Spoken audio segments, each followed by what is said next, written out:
안녕하세요. 토지병장입니다. 셀프 스터디 토지 투자 언어 시간입니다. 예, 그 셀프 투자 언어 시간입니다. 오늘은 보면은 이행 강제금에 대해서 얘기할 겁니다. 이행 강제금. 이행 강제금이 세 가지가 있거든요. 이행 강제금. 우리가 생각하는 게 뭐가 있을까요? 이행 강제금은. 실전 투자에서 많이 나오는 것이 있거든요. 첫 번째가 토지거래 허가구역. 그죠? 여기서 이제 이행 강제금이 있고요. 그다음 두 번째가 농지법에서도 이행 강제금이 있습니다. 농지법에서도 농지를 하지 않는 경우 불법을 한다든지 이용실태 의무 위반한다든지 이행 강제가 있고, 세 번째가 우리가 많이 보는 것이 건축을 지었는데 불법 증축을 하든지, 그렇죠? 용적률이라든지 건폐율이라든지 불법 증축을 하신 사례가 있습니다. 그런 경우가 이행 강제금을 많이 나거든요. 이 세 가지 이행 강제금에 대해서 집중적으로 한번 달려보도록 하겠습니다. 그래서 쭉 내려가면은 세 가지 쭉 보면은 많이 진행됐죠. 그래서 이거를 하나하나 우리가 이행을 해야 될 겁니다. 그리고 보면은 여기 나오죠. 여기서 이행 강제금, 그러니까 토지거래 허가, 농지, 불법 건축물 세 가지가 있습니다. 이렇게 있죠. 요거를 하나씩 보도록 하겠습니다. 클릭해서 보면은 나옵니다. 그렇죠? 그러면 이제 세 가지에 대해서입니다. 글은 게시는 2018년이지만 이 현재 시점에서 다 수정을 한 겁니다. 그래서 편안하게 보시면 될 것 같습니다. 이렇게 보시면 부동산 관련 실무에서 이행 강제금이라는 것이 있습니다. 오늘은 이제 이행 강제금을 정리합니다. 이행 강제금은 뭐냐면 부동산 거래 신고 등에 관한 법률. 그래서 토지 거래 허가제가 어디에 있냐면 이 법에 있습니다. 이 법에. 그 다음에 농지법상의 처분명령. 처분명령을 때리죠. 만에 제대로 농사 안 짓는다면은. 그 다음에 건축법상의 불법 건축물 및 위반 건축물. 요게 세 가지가 아마 여러 가지가 있는데 그 이외에도 이행 강제금 규정이 상당히 많이 있거든요. 근데 우리가 실전 투자에서는 이 세 가지는 반드시 알아야 될 겁니다. 그래서 반드시 알아야 했고요. 그 다음 먼저 알기 전에 건축법은, 그러니까 이 불법 건축물이죠. 요거는 연 2회 이행 강제금 나옵니다. 그러니까 상반기 한 번, 하반기 한 번 이렇게 나오죠. 토지거래 허가구역과 농지는 연 1회 나옵니다. 그렇죠. 이때 나온다 이렇게 나오죠. 토지거래 허가구역은 토지 취득 가격을 기준으로 해서 좀 세죠. 이거 토지거래 허가구역은 상당합니다. 이 건축하고 이 농지법은 취득 가격이 아니고 공시지가거든요. 이거는 토지가는 공시지가로 합니다. 공시지가, 공시지가. 이게 마이크가 상당히 민감하더라고요. 제 목소리만 듣는 것도 아니라 칠판까지, 판서까지도 녹화를 하는 것 같아요. 이 점은 뭐 양해를 바랍니다. 이렇게 있고요. 이렇게 기준을 짠다. 그러니까 공시지가를 기준으로 해서 이렇게 한다. 건축법은 마찬가지죠. 토지 허가구역만 토지 취득가격입니다. 상당합니다, 이게. 그래서 그렇게 우리가 알고 있으면 될 것 같습니다. 이제 하나씩 이제 보도록 하겠습니다. 먼저 토지 허가구역입니다. 여기 보면은 먼저 부동산 거래 신고 등에 관한 법률 이렇게 나오죠. 한번 읽어보겠습니다. 토지 거래 허가제는 토지 소유의 편중, 무절제한 사용의 규정과 투기로 인한 비합리적인 지가 형성을 방지하는 토지 거래의 공적 규제를 강화하기 위해서 시행한 제도로 1978년 이때 도입이 됐고, 현재는, 그때는 이 법이 있었지만 현재는 이 법에 있습니다. 그래서 2017년 1월 20일 날 신설을 따른 두고 이 제도입니다. 이렇게 나왔습니다. 먼저 의무는 뭐냐면 이 법에 있겠죠. 11조에 따라서 토지 거래 계약을 허가 받은 자는 대통령령으로 정하는 사유가 있는 경우 외에는 5년의 범위 내에서 대통령을 정하는 기간에 그 토지를 허가받은 목적대로 이용하여야 한답니다. 의무 규정이죠. 필수죠. 이용할 수 있다도 아니라 하여야 한다죠. 강행입니다. 강행 규정. 무조건 필수적인 거죠. 그러니까 뭐 어떤 겁니까? 5년의 범위 내에서 이게 나왔죠. 시장군수구청장은 토지 거래 계약을 허가받은 자가 허가받은 목적대를 이용하고 있는지 항상 이것 따라서 조사를 해야 됩니다. 그러니까 토지 거래 허가구역이 완전차고 돌아다니고 합니다. 실제로 굉장히 까다롭다는 거죠. 그래서 이거 있습니다. 그러니까 허가구역이고요. 그 다음에 이제 이행강제금은 어느 정도 되는지 한번 보겠습니다. 이행강제금은 뭐라고 나왔냐면 시장군수구청장은 이 법에 따라서 토지의 이용 의무를 이행하지 아니한 자에 대해서는 상당한 기간을 정해서 토지의 이용 의무를 이행하도록 명령할 수 있다. 명할 수 있다. 그래서 대통령 정하는 경우는 예외적이다. 이렇게 나오죠. 그럼 시장 군수구청장은 일행에 따라 이행 명령 떨어진 그 정해진 기간에 안해한 경우는 토지 취득가액이죠. 10% 범위 내에서 대통령을 정하는 금액에 이행 강제금을 부과합니다. 그래서 10% 범위 내에서 있겠죠. 여러 가지 이유가 있겠죠. 그다음 시장 군수구청장은 최초의 이행 명령이 있었던 날을 기준으로 해서 이날을 기준으로 해서 1년에 한 번씩 이날을 기준으로 해서 1년에 한 번씩 나온다는 거죠. 그 이행 명령이 이행 때까지 반복해서 이 이항에 따른 요거죠. 이항에 따른 이행 강제금을 부과 징수할 수 있다고 되어 있습니다. 시장 군수구청장은 이용 의무 기간이 지난 후에는 부과할 수 없다. 의무 기간이 지난 경우에는 부과할 수 없다 이렇게 되어 있습니다. 의무 기간이 있겠죠. 그러니까 5번에 보니까 시장 군수구청장은 1항에 따른 1항 요거죠. 이행 명령을 받은 자가 그 명령을 이행하지 하는 경우에는 새로 이행 강제금 부과를 즉시 중지합니다. 그러니까 새로운 명령은 즉시 중지한다 이렇게 나오는 거죠. 명령을 이행하기 전에 이미 부과된 이행 강제금은 징수하여야 한다. 그러니까 이게 뭐 그 이행을 했다고 해서 기존에 있는 것은 없어지는 게 아니라 그때까지는 징수한다는 거죠.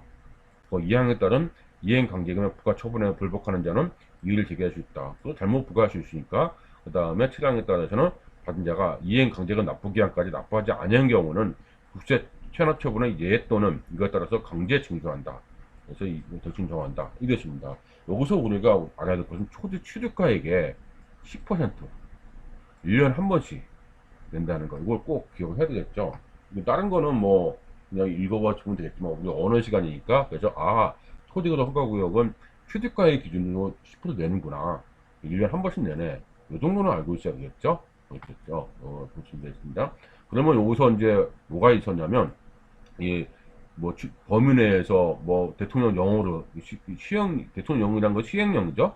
시행령은 어떤지 한번 봐야 되겠습니다. 그래서 시행령을 보니까 나오죠. 시행령 이행 강제금 부과입니다. 그래서 이행 명령은 문서로 이제 통보를 한다는 거죠. 이행 기간은 3개월 한정을 주는 겁니다. 3개월 내에 이행할래 말래 안 하면 뭐라고요? 한다. 이렇게 나온다. 그 이행 명령은 이행 기간 요거에 3개월 안 하면 그 문제 과태료가 나온다 이거죠. 요거에 따른 대통령을 정하는 사유란 뭐냐면 특별한 경우가 있습니다. 그래서 요거 대통령 정하는 사유란 예외적인 게 있었잖아요. 농지법에 따라 이래서 4호까지 어느 하나를 위반하여 같은 법에 따른 이행 강제금을 부과한 거. 이건 무슨 얘기일까요? 농지법에 따른 그죠? 이행 강제금이 앞서 있다고 했죠? 요때로 되는 것은 요 법에 따라서 이행 강제금 내는 거지 토지거래 허가구역에 따른 이행 강제금은 아니란 얘기겠죠? 대통령 정한 사유를 이해가 될 겁니다.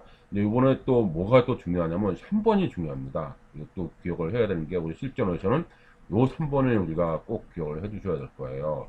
나머지는 한번 읽어보시면 되지만 요거 읽어보니까 그럼 대통령 정하는 금액 아까 100% 실거래가액이 뭐라 했습니까? 토지 취득가액의 실거래가죠? 토지 취득가액의 10% 범위 내에서 이 말 기억나죠? 위에 있었습니다. 됐죠? 어디 있는지 보고 올까요? 여기 있잖아요. 여기 10% 토지 취득가액에 그렇죠? 요게 이제 그대로 여기 왔습니다. 이렇게 왔습니다. 1번에 보니까 뭐라고 했으면 토지 거래 계약 허가를 받아 토지를 취득한 자가 당초의 목적대로 이용하지 않고 방치했습니다. 안 한다는 거죠. 그렇죠? 방치한 거예요. 그러니까 뭘 만약에 예를 들어서 뭐가 있을까요? 여기다 뭐 공장을 짓거나 아니면 농사를 짓거나 뭐 하기로 했어요. 농사를 짓거나 아니면 주택을 뭐 허가를 받은 게 있을 거 아니에요. 근데 이거 허가 받은 목적도 안 하는데 그냥 방치하는 경우예요. 그때는 최고의 10%를 내는 거죠. 방치하는 경우는 그대로입니다. 이거는 그렇죠? 그러니까 방치하면 절대 안 되는 거죠. 취득가액 10%면 상당합니다. 만약에 땅은 뭐 5억을 샀다. 그러면 5억이 얼마야? 10%면 5천만 원이에요. 이행가격이 엄청난 공시지가가 아니라고요. 취득가액입니다. 취득가액. 왜 토지거래 허가고요? 그렇게 사람들이 무섭다 한 이유가 이게 크죠. 그렇죠? 이번에 보겠습니다.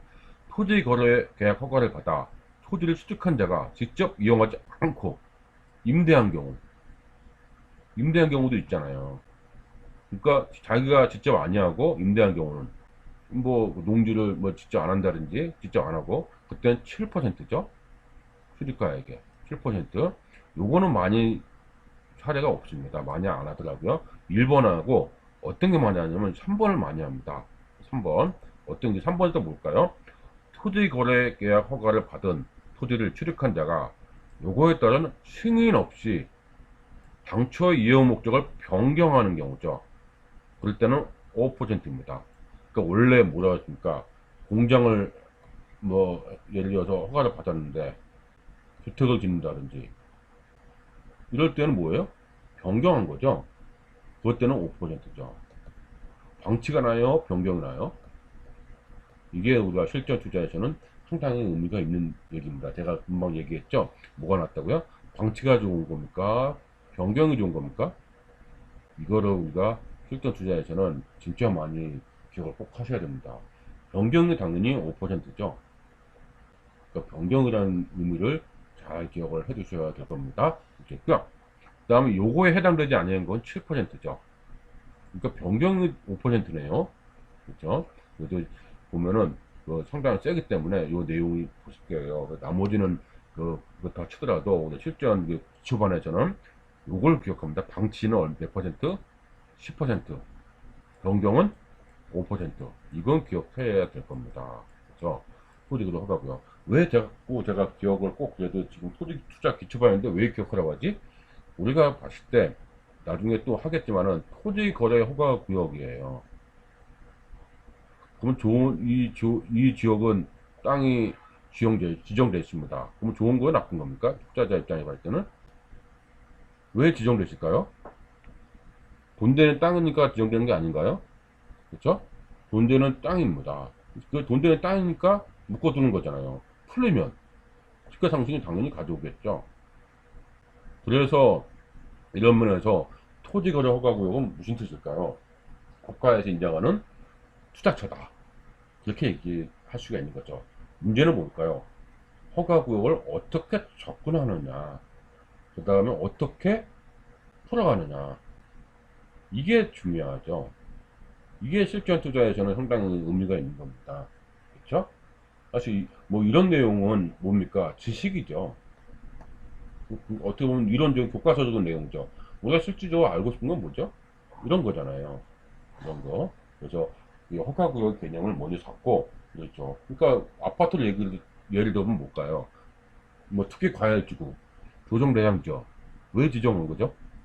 예, 집가 상승과 아파트 상승값을 가져오니까 투자처죠. 마찬가지입니다. 허가구역도 성신청입니다. 저는 실전반에서는 늘 그럽니다. 허가구역 땅을 살 수 있으면 사라. 하지만 모르면 절대 사지 말라고. 그렇죠? 그 방법을 꼭 기억을 잘 하셔야 될 겁니다. 이렇게 되고요. 취득가액은 실제 거래 가격으로 한다. 다만 실제 거래 가격이 확인되지 않는 경우는 취득 당시 기준으로 해서 가장 가까운 뭐 개별 공시가 이런 거 있죠. 우리는 이런 거는 뭐 두 번째는 다음에 예외적인 건고 실거래가를 중심한다. 요구 포인트를 우리가 잘 잡으셔야 할 겁니다. 그렇겠죠? 요 내용을 기억을 잘 하셔야 될 겁니다. 이렇게 했죠? 이렇게 보시고 그 다음에 보면은 정리하면은 또 이제 밑에 나오죠? 허가관청은 이행강제금을 부과하기 전에 이행기간 내에 이행명령을 이행하지 않으면 요거를 부과 징수한다는 뜻을 미리 계고 안내장을 보내야 된다. 이행기간 3개월이라고 했습니다. 됐죠? 이행강제금 부과하는 경우에는 이행강제 금액, 부과사유, 납부기한, 수납기간 이런 것을 문서를 해야 된다. 되겠죠? 그러니까 이행강제금을 부과하기 전에 이게 또 포인트죠? 부과하기 전에 이행 명령을 아니하면 이행강제금 날리겠다 이거죠. 그러면 이때 한번 1차 방어를 할 수가 있겠네요. 그러니까 1차 방어라는 건 뭐죠? 풀어갈 수 있는 방법이 있는 거네요. 가장 쉽게 뭐예요? 원래대로 하면 되는 거 아닌가요? 맞죠? 원래대로 하면 되는 거죠. 제가 그런 뜻을 이해를 하시면 될 것 같습니다. 6항에 따라서 이행강제금을 부가처분 받은 자는 부가처분을 고지받은 날로부터 30일 이내에 이의제기를 해야 된다. 이 얘기 나옵니다. 그렇겠죠? 이렇게 한 장으로 종료가 되었습니다. 이 한 장이 의미가 있습니다. 그러면 이용 목적이 뭘까요? 자기의 거주용 주택 용지로 허가 받았어요. 아니면 농업, 축산업, 임업, 어업을 하기로 했어요. 아니면 복지시설, 편의시설, 아니면 대체용지를 취득한다. 이런 식으로 이용 허가를 받았어요. 의무기간이 2년입니다. 의무기간이 2년이에요. 그때 만약에 의무기간이 있는데 이거를 지켜야 되는 거죠. 위반 시에는 뭐냐? 초대 취득금액의 5의 10%죠. 매년 1회 부과합니다. 이용 목적 위반은 5%, 미이용 방치는 10%. 이거 제가 두 가지를 꼭 기억하라고 했죠. 개발, 이용 행위가 제한되거나 금지된 토지 형상 보존 목적은 5년. 그 외의 사항은 5년. 그렇죠? 거의 대부분 우리는 어떤 걸까요? 2년하고 5년인데 2년이 대부분 많겠죠. 그겠죠? 의무 목적 기간이 있습니다. 이렇게. 그래서 이렇게 해야 된다. 이 얘기를 우리가 기억을 잘 해주셔야 될 겁니다. 허가구역은 어떤 투자처다? 토지거래 허가구역은 투자처라는 거 꼭 기억을 해주셔야 될 거예요. 그래서 이거를 모르면은 투자 어렵죠. 투자해서는 안 되죠. 왜냐면 어떤 해결 능력이 안 되잖아요. 이런 거 닥쳤을 때. 그때 가서 해결한다고요? 상당히 수업료 만만치 않을 겁니다. 이렇게 했죠. 하지만 투자처로서는 상당히 매력 있는 투자처니까 이거는 기억을 잘 해주셔야 될 겁니다. 이렇게 나와있죠? 이렇게 했고요. 여기까지 받고 다음에는 이제 뭐가 나오냐면 농지법이 나오거든요. 농지법은 뭐 시간상 이거 끊고 다음 시간에 농지법의 이행 강제금에 대해서 정리하도록 하겠습니다.